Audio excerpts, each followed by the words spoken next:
பிலால் மற்றும் கூடுதல் நாணயத்தின் கதை. ஒரு நாள் காலை பிலால் கடைக்குச் சென்று ரொட்டி வாங்கினார்.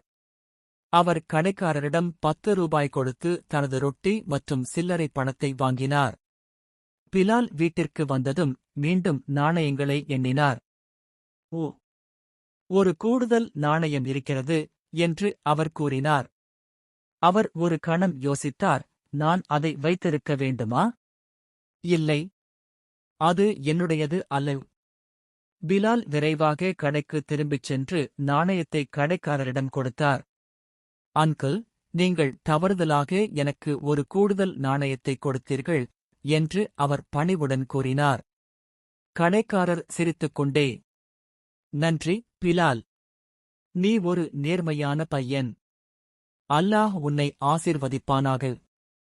அன்று மாலை பிலால் தனது தாயிடம் நடந்ததைச் சொன்னார். அவரது தாயார் சிரித்துக்கொண்டே, என் அன்பே, நீங்கள் சரியானதைச் செய்தீர்கள். யாரும் எங்களை பார்க்காத போதும் அல்லாஹ் எப்போதும் பார்த்துக் கொண்டிருக்கிறான். பிலால் மகிழ்ச்சியுடன் தலையசைத்தார். அவர், ஆம் அம்மி, அல்லாஹ் நாம் செய்யும் அனைத்தையும் அறிவான் என்றார்.